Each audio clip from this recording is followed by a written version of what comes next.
has the biggest ego? Oh. Yeah, but I need to be here. No, though. you go there. Because you need more of an ego. Is the nicest. Hey, man, that's this. I'd swap Nico and Kenny.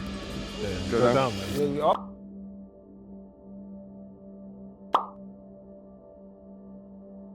This is King Kenny. He is a YouTuber and a boxer. And in this video, I will show you a clip which potentially reveal why King Kenny behaved the way he does in his boxing match. So stick around until then.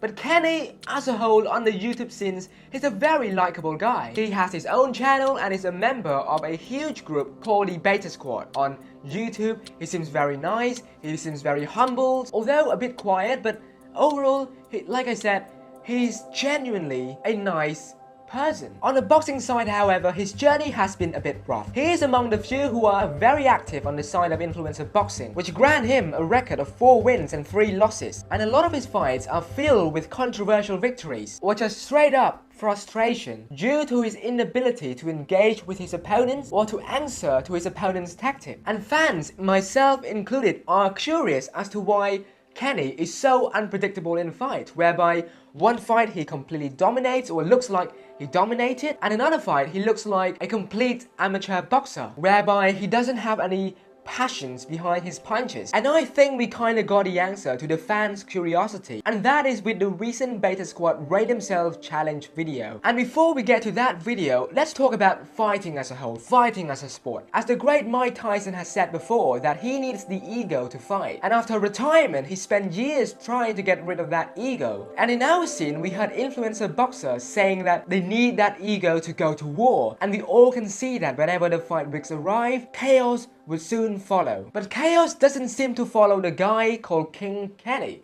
You see it in all of the pre-fight. King Kenny acts super nice even to his opponent, his boxing opponent, with little trash talk here and there, but he seems like he doesn't have that intention to hurt his opposition. Now, I am not saying that we should be disrespectful to our opponents, but I'm just saying that we don't see that intention to go for the kill with King Kenny. He seems too nice, you know, to his opponents. And it almost feels that he doesn't have much ego in the fighting scenes. It's not that he doesn't have an ego, it's just that he has very little ego, or he tries to be nice to put the pressure off of him on fight week. And that is sort of a feeling I got watching King Kenny in every single fight week that he has been involved in. It's just my theories before that maybe he doesn't have much ego in the sport, or he's trying to be humble, or he is genuinely too nice of a person or a very humble person. And it seems like my prediction or my theories was confirmed in the recent Beta Squad video, whereby the Beta Squad rate themselves in terms of who is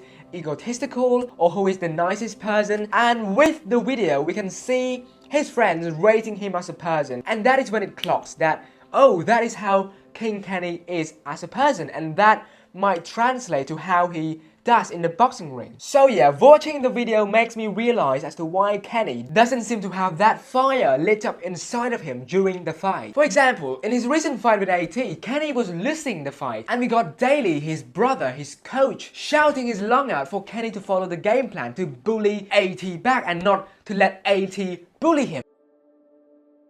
And we got the fans, myself included, shouting, why don't you just push forward instead of letting AT push you back? And it was very frustrating, because although I'm not there in a boxing ring, I see that Kenny can do a lot more, that Kenny has the potential, that Kenny has the tool to fight against AT. He called himself the boxer in the ring. He's going against a person who is not claimed to be a boxer, but instead to be a brawler. But he didn't really have that fire inside of him. And I believe it is because of that lack of passion, the lack of ego, being too nice, being too humble. All of that combined inside of Kenny, which shows the inability for him to go all out, to take risk, and to fight his heart out against guy like Rapsu. And even during the fight, we heard Daly giving him advice, and Kenny responded with stuff like, I don't know how to respond, it's hard, I can't do this and that. And it just goes to show that Kenny doesn't seem to be able to have the tenacity or persistence to use all of the tools he has in his arsenal. He doesn't seem to have the instinct to go for the kill. And I believe that is what Kenny needs the most. He doesn't need the title of No Trim Kenny. What he does is the ability to go in a fight and use what he has and to lit up that fire inside of him, to be willing to get knocked out, to knock someone out. And that is something that I believe Kenny needs. And according to the Beta Squad video, with his friend judging his personality, judging him as a person, I think it is confirmed that that is how Kenny is generally. And I believe in the fight scene, if he wants to go far, he has to really change that attitude, especially during fight week, to show a bit of ego, to show a bit of cockiness, so that his opponent knows what's up, so that he is able to bully his opponents back. So yeah guys, that is just my opinion on King Kenny's situation. I really like the Beta Squad, I really like Kenny, and I want him to prosper in the sport because I believe he has all the tools that he needs in order to prosper in the sport of influencer boxing. So yeah, how about you guys? Leave your comment in the section down below because I am genuinely interested as to how you guys see the entire fight going. With that being said, thank you guys so much for watching this video. If you do enjoy it, be sure to drop a like and I will see you all in the next video. Thanks, goodbye and peace.